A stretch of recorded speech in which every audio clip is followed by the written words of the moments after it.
Alright, ladies and gentlemen, the first of two videos today, because the basketball season preview is going to get recorded today. Yes, sir, we are back. Georgia basketball is back. Georgia played a game versus Georgia State last week.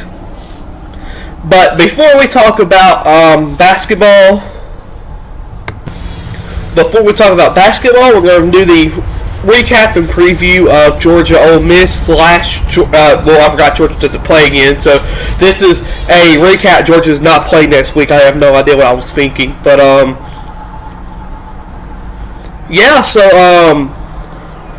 Georgia Ole Miss recap, and then some other news. We'll start with that first.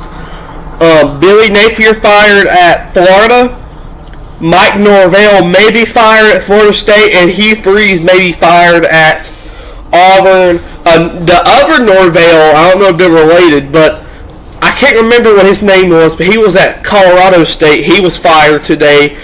Their next interim head coach is going to be Tyson Summers, former Georgia and Georgia Southern head coach. So go Tyson Summers. Georgia Southern won 41-24 Saturday over Georgia State. That's Georgia Southern's now, I believe, third victory of the year. So that's good. Not good for former Georgia Bulldog Dale McGee, though, who will probably get fired at the end of the year. I'm trying to think. The Falcons lost last night. That was a completely embarrassing loss. They lost 20-10 or 20-13 or 23-20. It was like 23-13 or something like that. It was 10-3 going into the locker room because the Falcons decided to throw an intentional grounding, and then the clock ran out. So that was just a disaster. I think the Falcons are done. I hate to say that. I love the Falcons. They're my favorite NFL team. But I think the Falcons are done. I don't think that they have any life left in them. Maybe I'm wrong. Maybe they can win a game like they did against Buffalo, but I just don't see it happening. I think the Falcons are completely done. I think at best they're a wild card team now, which is a shame, because I had the Falcons in the NFC Championship game. I was really high on Atlanta, but now they've just completely fallen off.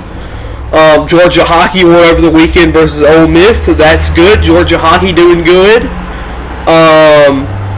Georgia soccer tied yesterday with, I can't remember who, but it was 1-1. So unfortunately, Georgia that was their last home game of the year. They'll play two more games, but I believe they're on the road. And then, of course, Georgia basketball versus Georgia State, 65-61 win. But now let's get to Georgia and Ole Miss football.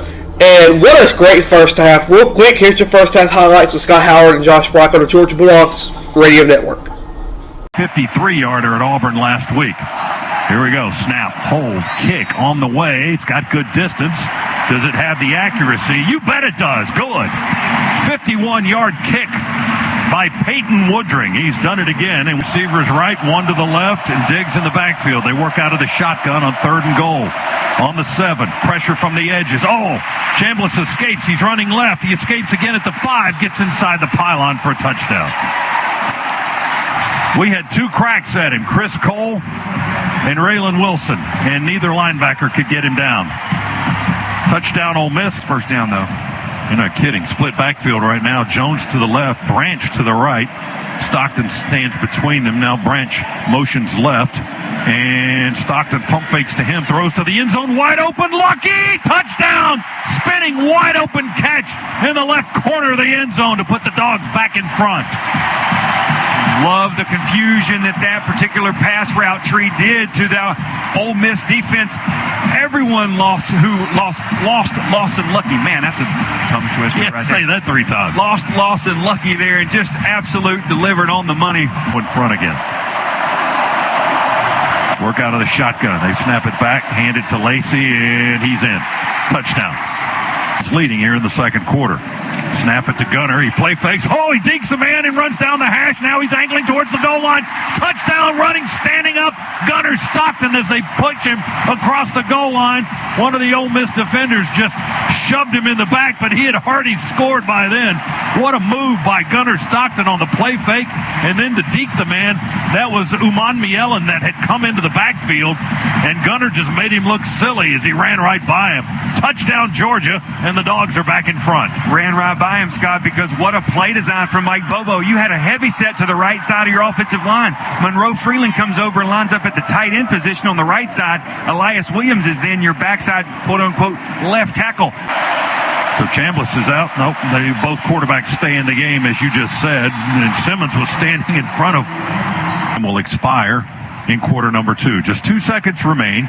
35-yard try, middle of the field, between the hash marks, kicking to the right.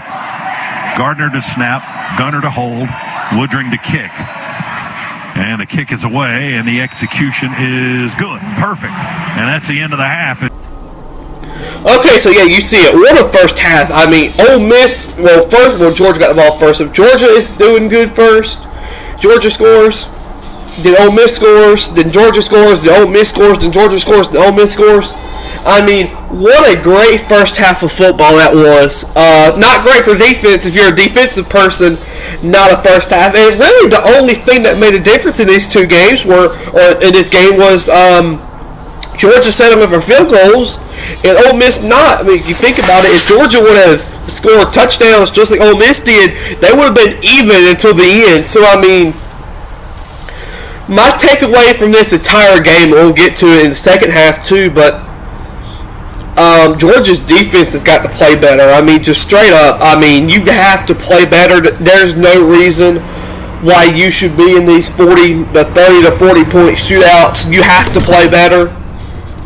That's not just me saying that. There's a bunch of people saying that.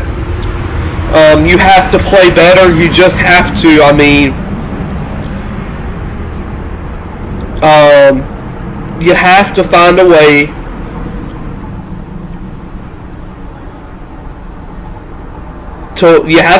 to get stops. And Georgia did do that later on, but I mean, and I don't know what it is, because I feel like in the past, if this Georgia team had gotten a shootout, they would have lost. I mean, obviously you think about games like Alabama last year, you know, games that high-scoring. And the weird thing is, Georgia has won a lot of these high-scoring games. Obviously, Tennessee, Oklahoma in the Rose Bowl a few years ago, many years ago now. Oof. So it's to the point where, like, and I never thought I'd see this under Kirby Smart, but Georgia's more of an offense-orientated team, and I personally like it. Excuse me. I personally like it. There's a lot of people who would rather have a great defense than a great offense, and you know, it's just very odd to see Georgia a offense-orientated team. Their priorities offense. Now, I don't know if the priorities offense, but I can tell you what's working more and what's making an impact more, either if offense or defense, and it's offense. There was no punts in this game. Nobody punted. I think Ole Miss punted twice, but yeah, I mean, just a very, very, very crazy game. We'll move to second half highlights. You can see the incredible ending of the game. If you're watching this, you already know Georgia won. So here's second half highlights with Scott Howard and Josh Brockman with Georgia Bulldogs Radio Network. Lacey in the backfield with Chambliss. Now they slide the tight end tight on the right edge. And the quarterback will throw it to the left, and it's caught, and Stribling is off and running over midfield, 40, far sideline 30, 20. He's going to outrun the defense for a long, long Ole Miss touchdown. 75 yards on the touchdown. It was just a short pass out to the left, but once Dejon Stribling, a senior from Kapolei, Hawaii, got by that first defender, he just out-sprinted everybody else on Georgia's defense to the goal line down the far sideline. Missed tackles out wide will be the death of you. And that was a missed tackle on the far side by Dalen Everett. And then the next thing you know, it's goalposts for Ole Miss. A fast response by the Rebels. 14 seconds into the third quarter. They're about to go up by 8 if they convert the extra point. Snap back. Kick is away, and the kick is good, and they do go up by 8. That is their largest lead. That linebacker on that block. I formation, McCray the full, and Frazier the tail will fake the toss, and Gunner will throw it into the end zone. Tight end touchdown. Lawson Lucky backpedaling over the back line after he caught it. Right under the goal post on the right edge. Lawson Lucky with the score, and the Dogs look like they want to go for 2. 10 minutes and 2 seconds in the third as Georgia answers quickly. Again, not much defensive stoppage today. Both teams just racking up yards, converting on third down and moving the football. That Georgia touchdown brought to you by Conecuh Sausage, the official smoked sausage of the Georgia Bulldogs. Georgia will go for 2 here to try to tie the game at 28. Ball's on the near hash on the 3. Second and goal from the 2. Jonier with great penetration, too, slowing Lacey up. How about a turnover, Ole Miss? You've had problems with that all season long. Hasn't really reared its head at all today. They have fumbled it once, but they recovered it. Snap it to Chambliss, and he'll try to run it in straight down the hash. He danced side to side, and he got in there, broke the plane, and that's a touchdown in the pile. 6, trying to change that here on this possession. 2 tight ends to the right. Stockton under center. Drew Bobo ready to snap. Man in motion is Bell. Play fake on the pitch. Will throw it out. Wide open. Frazier left flat. He catches it at the 2 and 3 steps into the end zone. Touchdown, Georgia. Scott, great protection up front that allowed that double move to be able to take place. Ultimately, nowhere to throw the ball in the end zone. But you check down your safety valve, Nate Frazier, wide open for the Dogs in that northeast corner of the field. One of the Ole Miss defenders tried to close out late, but it was too late as Frazier caught the ball around the 2 or 3, and it was easy 2 or 3 steps into the corner. Bowen's in the game now in the backfield. Humphrey in motion, lines up to the right behind the tight end Delp. Play fake, Bowens throw it across the goal line in the end zone. Caught, touchdown! Touchdown, Lucky! Lawson Lucky with his 3rd touchdown catch of the day. He beats Sage Ryan, the safety, on a dart by Gunner. And the Dogs have the lead, 39-35 with 7:29 to go. Good read on the RPO from Gunner. Put it in the running back's belly, but then pulled it out because he saw inside leverage from his big tight end. Lawson Lucky there for his 2nd touchdown of the day. Awesome throw and catch.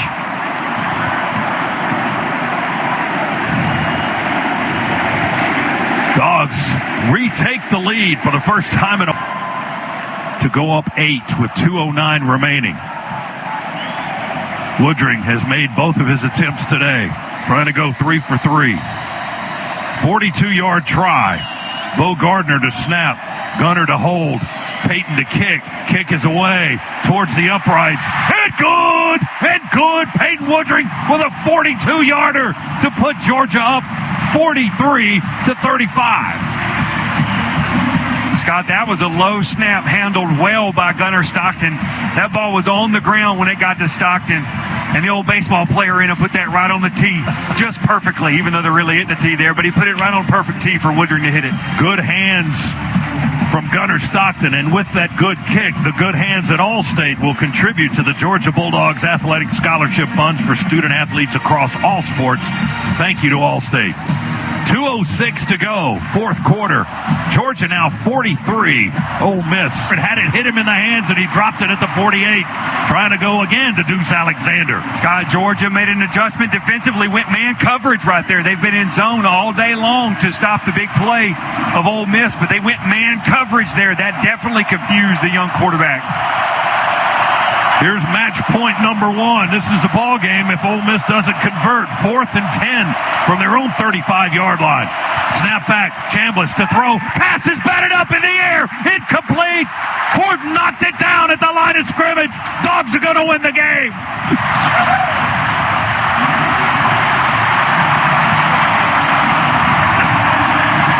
Big Josh Horton is framed 6'4" and 305. The arms extended. He's celebrating with Jordan Hall right now. A little chest bumping going on the field. They knocked it down. Ole Miss denied again. Their last 3 possessions, they went 3 and out, and turnover on downs. 1:28 remains. They've got no timeouts and no way to stop the clock, and the Dogs just have to take a beautiful knee and win the game. And Scott, there's been our quarterback pressure we've been asking for all season long. The last 3 offensive possessions for Ole Miss. Georgia just in the backfield in Chambliss's face. Gunner takes the snap, takes the knee, and the countdown begins. Well, Kirby wasn't too far off the mark at halftime. One more time, clock at 35. We snap it once again, and that will be it. And Georgia will improve to 6-1 and 4-1 in the SEC. There's the snap, there's the knee, and there's the game. Georgia will win, knocking off 5th-ranked Ole Miss as the former colleagues and friends Lane Kiffin and Kirby Smart meet at the middle of the field, surrounded by bodies right now and cameras and microphones and Georgia State patrolmen. And the clock hits 0, and Georgia is a winner tonight, 43-35. They knock off the number 5 team in the country. Kirby Smart's teams now 8-0 on their home field against top 10 competition. Dogs a winner. Yeah, so Georgia wins it 43-35 or 42, was it 42-35 or we'll look exactly to see what the score was because somehow I've already forgot. 43-35, yeah. Shout out Georgia Barstool. I flashed my phone so you can see it on the screen right here. They did a cool looking dog about to take a piss on a fire hydrant shirt. Gunner Scott has got that dog in him. There's another picture of a guy skeleton with a dog in it. So I mean, we're just kind of fooling around now, but what a game. I mean, that was easily one of the top 10 games played in Sanford State of history. Lawson, hold on a second, guys. Lawson Lucky had 3 touchdowns in this game. Had one of the best games ever by a Georgia player. The last time Georgia had a guy catch 3 touchdowns or more was Muhammad Masterclaw in 2008 versus Georgia Tech. If you followed the channel, you just saw that I uploaded the 2008 season highlights with Larry Scott in the game. So I mean, if you want to go watch that, you should too. Yeah. No, I'm just joking, but it is a crime that Gunner Stockton is getting no Heisman recognition. I mean, he is just playing tremendous. He is playing the best football in the nation by a quarterback outside of the guy from Western Carolina. Because the guy from Western Carolina, I don't know what his name is, but the guy from Western Carolina, I think is the best quarterback in NCAA right now. I mean, you read every day that he's throwing for over 500 yards and having like a 100% passer or a 1,000 passer rating, which is like some of the highest you could get, whatnot. But I mean, Gunner Stockton is playing the best football. He's the best quarterback in the SEC without doubt. Yeah, you can have your Lagway, you can have your Diego Pavios. I don't care. Gunner Stockton's my guy. So if we're running down and we have to get 4th and 10. You guys score a touchdown, I'm going Gunner Stockton. Because as you see, too, in the first half, he's running, too. He's running for touchdowns. He's throwing touchdowns. He's doing everything. The only thing he hasn't done yet is catch a freaking touchdown. I mean, and maybe Mike Bobo could catch up a play with him actually catching a touchdown. I mean, who knows? But Georgia is playing its best football when Gunner Stockton is playing its best. And you love to see it now. It was bad there for a moment. Second play of the third quarter, Ole Miss runs a 75-yard touchdown. Georgia did answer. Georgia does answer, and then what happens after that? Well, Ole Miss scores another touchdown, and you kind of start to get the feeling maybe it's done. And then Georgia's defense, and I was going to allude to it. They got stops when they needed to. I said it last night. I said it in the post-game video. It's bend but not break. And the fact that Georgia's defense continues to be able to get those stops when late in the game. And I said, if you read the tweet, I put Death March, bitch. I was like, that defense leads up for the Death March. How many times have we seen under Mike Bobo and Kirby Smart 7 minutes to play. Georgia's up 3. Georgia's up 4. What do? They have a massive mammoth drive that just ends the game. And you love to see it because people can say what they want about Mike Bobo's offense. At this point, if you're complaining about Mike Bobo at this point, you're wrong, you're stupid, and you don't know football. If Georgia would have lost Saturday, it would have not been for Mike Bobo. That's for sure. You have to criticism's okay, but at this point, you're just hating on the dude. You're wrong. You're just wrong at this point. But these last drives, I understand they kick a field goal in the drive and put Georgia up 8, which pretty much, Ole Miss still technically had a chance to go in the field and tie it. And to be honest with you, they weren't going to tie it because Georgia's defense was going to get a stop as they did anyway. So, really thinking about it. What a stop. What a game it was. And you know what? It reminded me so much of that 2013 LSU game. But when you think about it from a fan standpoint, you're like, I can't believe Georgia won that game. And I'll tell you what, I can't believe we won it either. When you just think about the I don't want to say horrid defense because they got the stops in the fourth quarter when they needed to, but the not so good defense, the fact Georgia won was pretty impressive, and it was a great win. That probably was one of the best wins of the season, so that's good. So we'll check the rest of the SEC real quick while we're at it. Oh wait, I gotta go to the SEC. Excuse me, ladies and gentlemen. I forget how the ESPN app works sometimes. We'll check the SEC for this week. So the last week was week 8. Texas A&M beat Arkansas 45-42. Alabama beat Tennessee 37-20. Vanderbilt beat LSU 31-24. Oklahoma beat South Carolina 26-27. Missouri beat Auburn 23-17 in 2 overtimes. Tennessee beat Kentucky. Texas beat Kentucky 16-13 in overtime. And Florida beat Mississippi State 23-21. Although they fired their coach after they won a game. I've never heard of a coach getting fired after they've won a game. But, obviously this is a completely different situation. And the question for Florida now is who do you get as your coach? And, I'm really surprised Auburn hasn't fired Hugh Freeze yet. It will happen from what I understand, just not right now. It might not happen at all, but from what I'm reading from Auburn fans, it'll happen. If it doesn't happen soon, and look, I don't see a wall where you give Hugh Freeze another year. He's been there for 3 or 4 years now already, and they have just went consistently backwards every year. Brian Harsin, as much as I dislike Brian Harsin was a better coach than Hugh Freeze at this point. But you wonder, this goes back years of why they fired Gus Malzahn. Gus Malzahn gave you 9-10 wins almost every year. He beat Alabama every few often. So, the fact that... Hold on a second.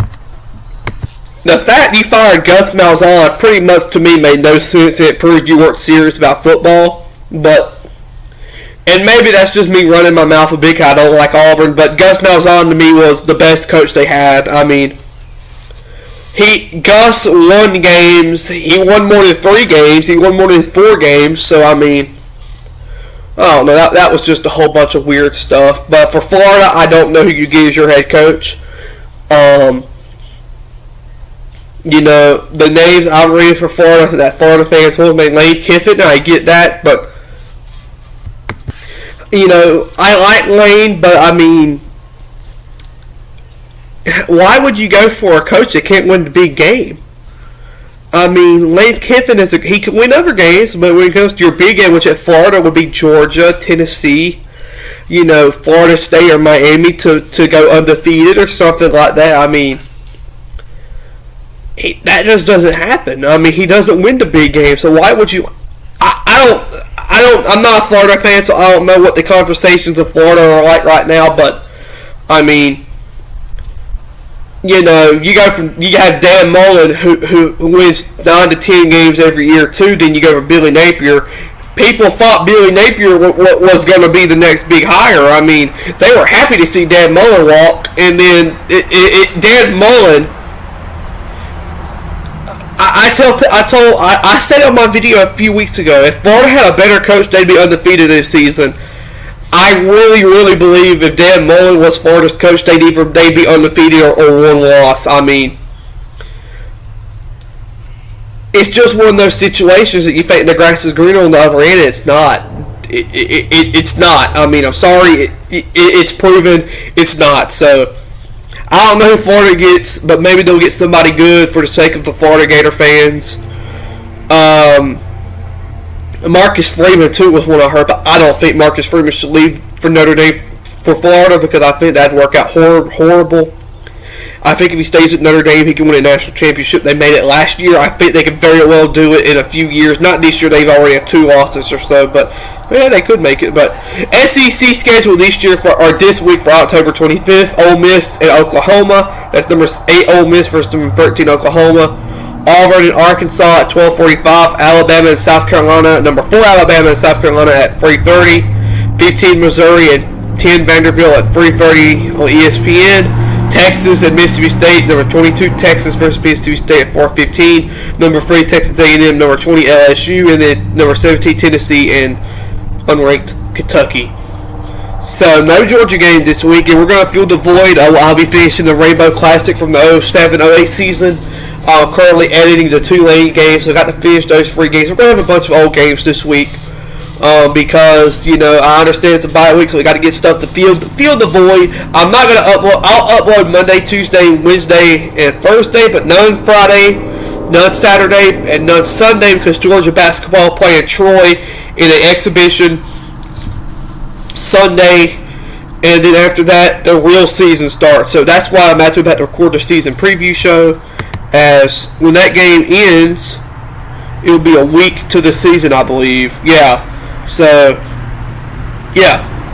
so that's what we're going to do. I got one more video to record. It's going to be the season preview basketball show.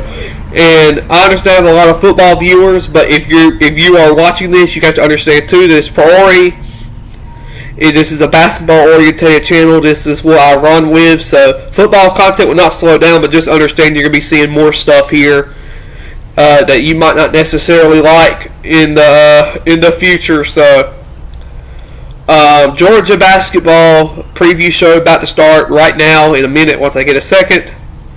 Georgia football wins over Ole Miss 43-32 or something like that. Yeah, let me look. 35-43. Sorry, my mind's weird right now. So no game this week. Classic games all week and preview show in just a moment. So let's go Dogs and let's go Hoop Dogs too.